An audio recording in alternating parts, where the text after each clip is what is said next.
ఇప్పటి వరకు జరిగినవన్నీ భ్రమే అనుకొని ఊరిని వెతుక్కుంటూ వెళ్ళాను. కానీ నాకక్కడే ఒకటి అర్థమైంది. ఇవన్నిటికీ కారణం నిశ్శబ్దమే. నిశ్శబ్దాన్ని మించిన అతిపెద్ద శత్రువు ఈ ప్రపంచంలో మరొక్కటి ఇంకేదీ లేదు. నిశ్శబ్దమే ఇవన్నిటికీ కారణం, మూల కారణం. మన చుట్టూ జరిగేవన్నీ నిజాలు కాదు, అలా అని అబద్ధం అస్సలు కాదు. కానీ వాటి నుంచే మనకు ప్రశ్నలు అనేవి మొదలవుతాయి. ఎందుకు, ఎలా? అలా ఆలోచిస్తూ ఇప్పటికీ 2 రోజులయ్యింది.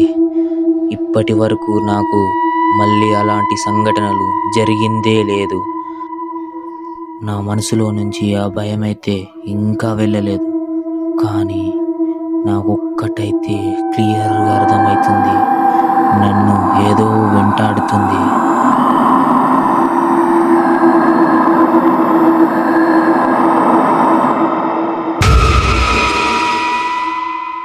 ఆలోచిస్తూ చాలా దూరం వచ్చేసాను.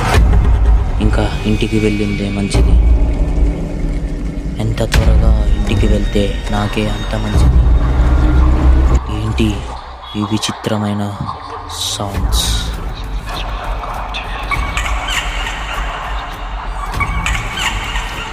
ఎక్కడి నుంచి వస్తుంది ఈ అడుగుల శబ్దం?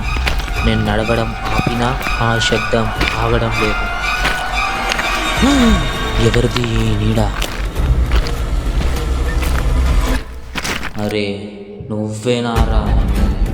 ఇదేంటి, వాడు లేడు. అసలు ఏం జరుగుతుంది ఇక్కడ?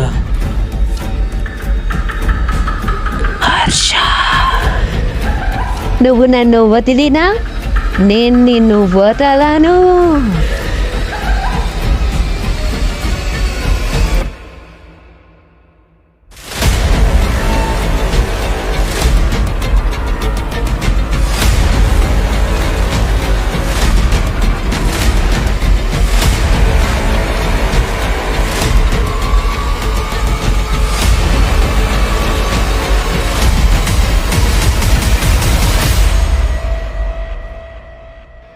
అమ్మయ్యా, బతికిపోయినా.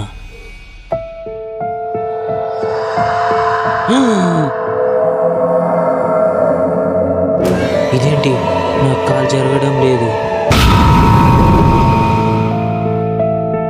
నాకు భయమవుతుంది. ఇదేదో మళ్ళీ మొదలయ్యింది. వెంటనే ఇంటికి వెళ్ళిపోవాలి. అమ్మా,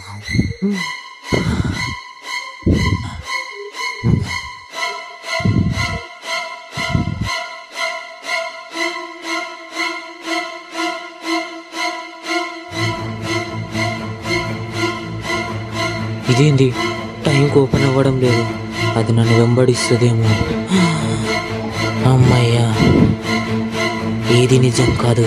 నా చుట్టూ జరిగేది ఏది నిజం కాదు. దాని గురించి ఆలోచించొద్దు. ఎట్టగలిగి ఇంట్లోకి వచ్చేసిన. ఏది అంటే ఏది నిజము కాదు. పడుకుంటే అంత సెట్ అయిపోద్ది.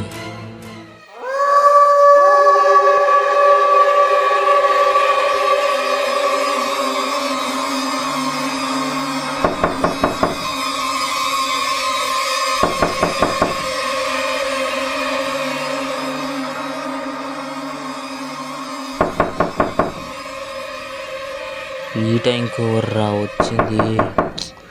రాత్రి 3 అవుతుంది. వస్తున్నా.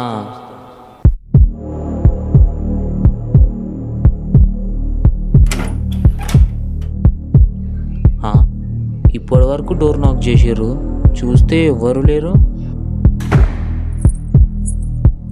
ఈ సౌండ్ ఎక్కడి నుంచి వస్తుంది?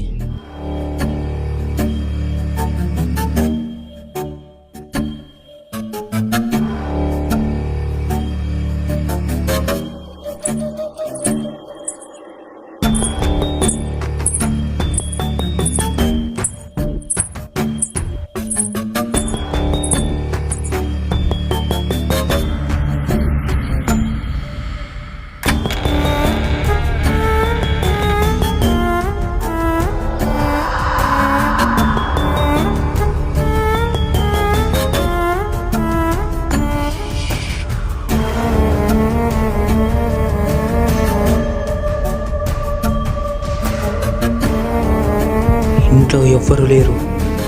ఆ అడుగులు ఎవరివి? డోర్ ఎలా తెరుచుకుంది? ఆ నీడ ఎవరిది? ఇవన్నీ చూస్తుంటే తను మళ్ళీ వచ్చేసిందా ఏంటి?